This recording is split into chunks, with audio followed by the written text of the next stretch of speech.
নমস্কার, কেমন আছেন সবাই? এনকে ড্রিম লাইভ ব্লগে স্বাগত জানাই সকলকে।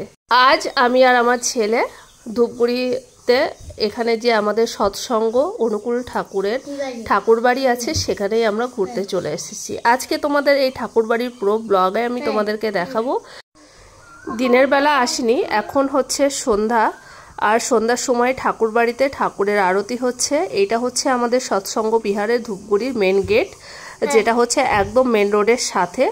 আর আমরা হচ্ছে যেখানে থাকি সেখানে আমরা টোটো করে চলে আসলাম। তবে আমি আর অস্মিত ভীষণ মজা করতে করতে চলে এসেছি, তোমরা দেখতে থাকো। আজ আমরা কিছুটা পথ আমি আর অস্মিত হেঁটে হেঁটেই যাব, কারণ টোটো এই রাস্তা থেকে ধরবো না। আর এটা তোমরা দেখছো, এটা হচ্ছে টোটালটাই পানের বাগান। এখানে টোটাল পান চাষ করা হয়। আর সামনে একটা ব্রিজ পড়বে, যেখানে ডাম আছে সেখান থেকে আসে।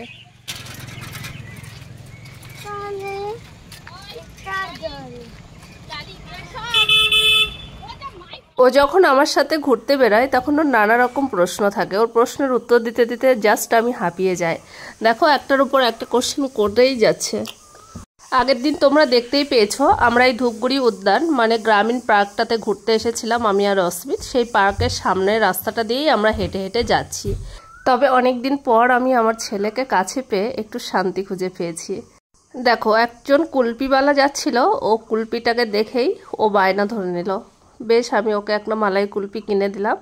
আর এটা হচ্ছে একটা স্কুল, মানে প্রাইমারি স্কুল ওই সাইডটাতে আছে। আর এই সাইডটাতে হচ্ছে জানি না ঠিক অতটা, ইলেকট্রিক অফিস বা বিডিও অফিস, এই দুটোর মধ্যে যে কোনোই হবে একটা।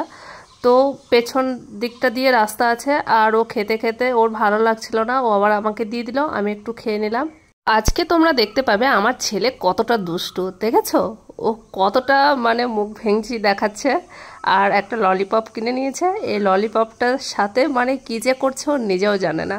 অ্যাকচুয়ালি ছোট বাচ্চা তো, আর অনেক দিন পর এতটা খুশি পেয়েছে।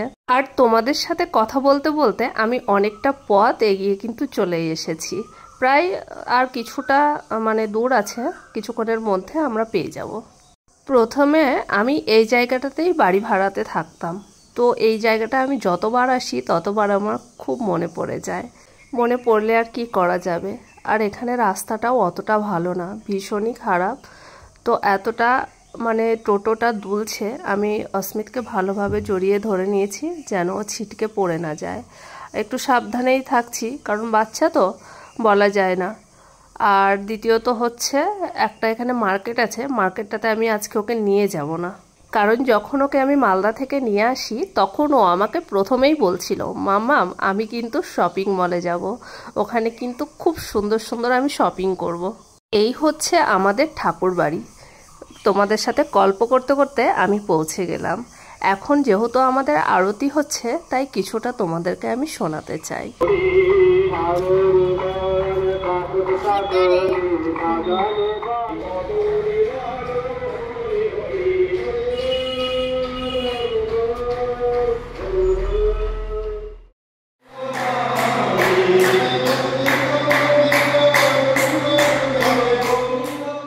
আমরাও সন্ধ্যা আরতিতে আরতি করতে বসে গেলাম। তারপর আরতি করে বাবার ধ্যান করে তখন আমরা বেরিয়ে পড়লাম।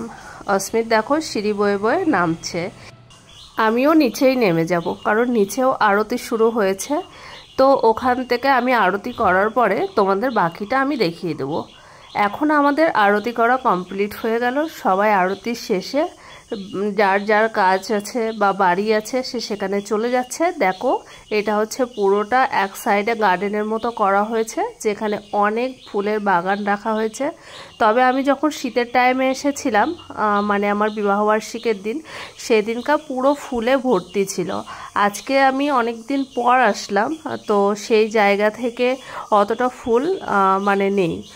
আর মানে মন্দিরটা এত সুন্দর করে করা, আমাদের মালদাতেও আছে মহানন্দা পল্লী, ওখানে আমি সেই প্রথম যখন মন্ত্র নিই তখনই আমি গেছিলাম, তারপরে আর আমার কখনো যাওয়া হয়নি। কিন্তু ভাগ্যক্রমে আমি এখানেই এসে পড়েছি। আর আমি যখন আগে ভাড়া নিই তখন আমি এই সৎসঙ্গ পাড়াতেই ভাড়া নিই। আর এই পাড়াটার নামই হচ্ছে সৎসঙ্গ পাড়া। আর সেখান থেকে হচ্ছে আমার যেহেতু কাজটা গ্রামের দিকে শুরু হয়, ওই জন্য আমাকে খুব তাড়াতাড়ি মানে ওই গ্রামের দিকে শিফট করতে হয়। কারণ আমি যে কাজটা নিয়ে আমি ধূপগুড়িতে এসেছি বা জলপাইগুড়িতে এসেছি, আমাকে সেই কাজের প্রতি অনেকটাই ফোকাস করতে হবে। কারণ আয়ুর্বেদিক মেডিসিনের কাজ তো, কসমেটিকও আছে, পার্সোনাল কেয়ারও আছে, সেইখান থেকে আমাকে টোটালটাই মানে বাড়ি বাড়ি ফিল্ড ওয়ার্ক করতে হয়। এর আগেও আমি তোমাদের সাথে অনেকবার শেয়ার করেছি আমার লাইফস্টাইলের, আমার কাজের সমস্ত কথাই আমি তো যেহেতু তোমাদের সাথে এখন শেয়ার করি, তাই জন্য আমার আর একটা গুড নিউজ আছে, খুব তাড়াতাড়ি আমি তোমাদের সামনে বলবো। কারণ আমি দেখেছি জীবনটা অনেক কঠিন।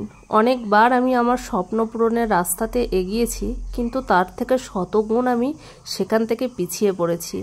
জানি না সেই জায়গাটাতে আমি কবে বিট করতে পারবো, আর আমার আকাশ ছোঁয়ার স্বপ্ন আমার পূরণ হবে। এই মুহূর্তে আমার যে স্বপ্নটা পূরণ হচ্ছে সেটা হচ্ছে আমার লাইফের সব থেকে শ্রেষ্ঠ। আর আমি এটা ঘুমিয়ে কখনোই দেখি না, এটা আমি জেগে জেগে দেখি যে আমি একদিন সেটা করতে পারবো। আমার একটা বিশাল ইন্ডাস্ট্রি হবে, যেখানে আমার হাজার হাজার মানুষরা কাজ করবে, আমরা একসাথে টিম ওয়ার্ক করবো, সবাই একটা ভালো ইনকামের জায়গাতে আসব। এটা হচ্ছে জানি না মানে কবে থেকে আমার অন্তরে এই স্বপ্নটা গেঁথে গেছে, আর সেটা করার জন্য আমি অক্লান্ত পরিশ্রম করি। আমাদের মন্দির দর্শন হয়ে গেল, তোমাদের কেমন লাগলো অবশ্যই তোমরা জানিও। তবে বন্ধুরা আজ এই পর্যন্তই, আবারও আমাদের দেখা হবে নেক্সট কোনো ব্লগ ভিডিওতে আর নতুন কিছু নিয়ে। ততক্ষণ পর্যন্ত তো কিন্তু তোমরা সবাই সুস্থ থেকো আর ভালো থেকো। আর যারা আমার চ্যানেলে নতুন বন্ধুরা আছো, এখনও আমার চ্যানেলটিকে সাবস্ক্রাইব করোনি, সাবস্ক্রাইব করে অবশ্যই আমার পাশে থেকো। আর তোমরা যখন আমার পাশে থেকো তখন আমার ভীষণ ভালো লাগে।